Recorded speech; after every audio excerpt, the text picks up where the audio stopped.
ليه؟ يعني ليه لحم حصان؟ لقيت اللحوم خلاص، يعني كل حاجه خلاص خلصت بقى، ماشي في غير لحم الحصانه هو اللي هناكله واغلى حاجه. وطبعا الحصان بيحتاج تدريب كتير. شوفوا لقيت ايه كمان، لقيت لحم غزال، بس ده حلو يعني عادي بيتاكل الحمد لله يعني. بس ليه الحصانه؟ ليه يا حبيبي؟ ليه ما تركبها؟ ايه اللي يخليك تاكلها؟ طبعا الركن دوت يشدك من ريحته بس، والحمد لله ان هو في الدايت، عشان ايه لما اجي ابوظ عشان القهوه اللي كنت جايبها اخر مره الحبوب بصراحه جميله جدا، بعملها في المكنه كده اسبريسو بتطلع طرشمون، كل البراندات العالميه تلاقيها موجوده. الريحه يا جماعه والله العظيم يعني نفسي تشموا الريحه معايا كده. ما خلاص بقى ولا انت اللي بتتكلم. ده ركن الشاي. عندهم بقى حاجه حلوه هنا خاصه باوكي، قهوه انت بتعبيها بنفسك. يعني هم عندهم هنا القهوه، عندهم حاجات بالشوكولاته، عندهم حاجات مكسرات.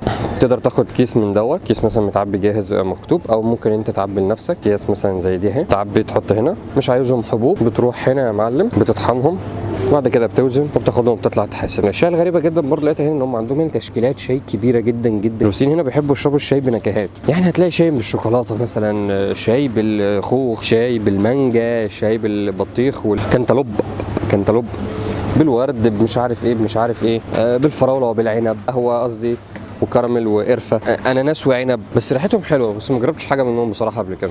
اللي انا اكتشفته ان انا في المول الغلط. المول اللي انا فيه دوت فيه جلاش، لان الشخص اللي كان باعت لي 2 لوكيشن لمكان فيه جلاش ومكان تاني فيه كنافه. طلع المكان اللي انا فيه دوت ما فيهوش كنافه، طلع فيه جلاش بس. هنجيب جلاش وهنروح المكان التاني نجيب كنافه. المكان مش بعيد قوي، قريب منه. هو دوت المفترض الجلاش اسمه تيستو فيلو، هو ده اهو. مش عارف بقى نروح البيت ان شاء الله، عايزين نعمله في يوم كده. انا بنصور لكم برضو هنعمله ازاي، سواء كان بقى باللحمه ولا مسكر. اكتبوا في الكومنتات تحت بتحبوا باللحمه ولا بتحبوا مسكر اكتر يعني. بس يا سيدي يلا بينا نحاسب. كنا جايين نجيب الكنافه ما لقيناهاش، جبنا جلاش هنروح نجيب الكنافه برضه. لازم نخش نجيب اي حاجه. الصغير اللي تحت البنك دوت ملح الهيمالايا، عشان الملح اللي عندي قرب يخلص. اتكلم بعد كده في موضوع ملح الهيمالايا ده، فين الاخف فين الاقل. الحاجه دي ايوه خش يا حاجه، يلا يلا يلا يلا يلا يلا, يلا.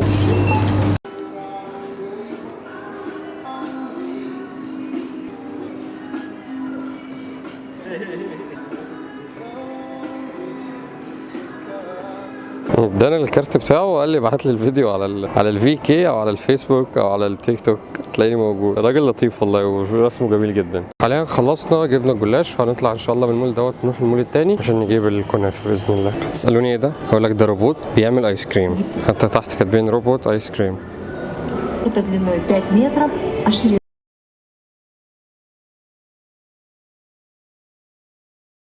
والله الا ان انا صايم كان زاني جبت ايس كريم دلوقتي وجربتها عشان اوريكم بس بيشتغل ازاي.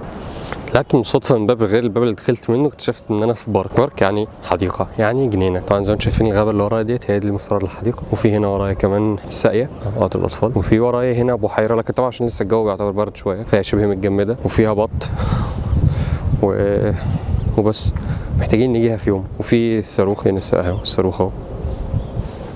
وايه تاني بس تقريبا.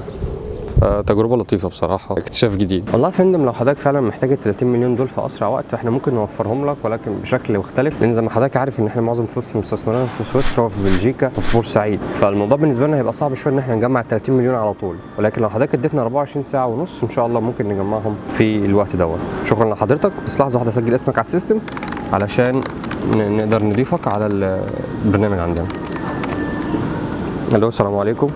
استاذ محمد عندي وعايز 35 مليون. خلاص ماشي هنوفرهم له باذن الله. طيب يلا السلام عليكم. استاذ محمد ان شاء الله الاسم حضرتك اتحط على السيستم وتقدر تكلمنا في اي وقت تاني.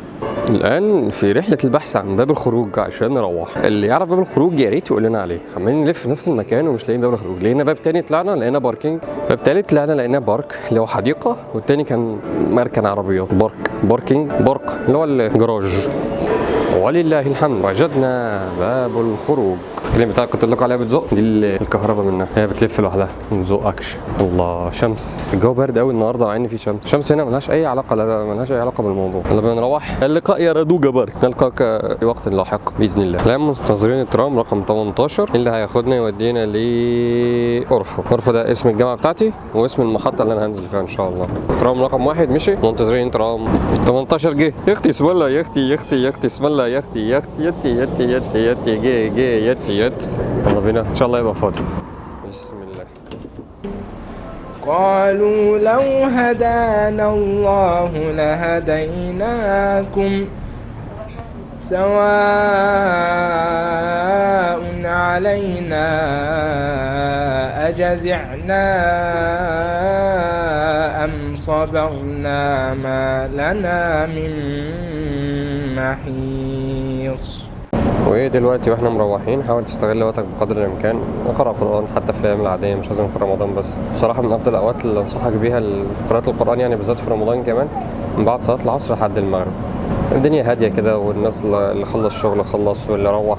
حاول تقرا القران في الوقت دوت، جربه، انا بحبه بصراحه، فجربه وقول لي رايك. والى هنا انساتي سادتي تنتهي حلقتنا لهذا اليوم. ما تنساش تعمل لايك وسبسكرايب وتخش تشوفنا على الانستا، بننزل ستوريات كتير جميله. ما تنساش تتابعنا في كل وسائل التواصل، ولو عندك اي سؤال سيبه تحت في الكومنتات. والسلام عليكم.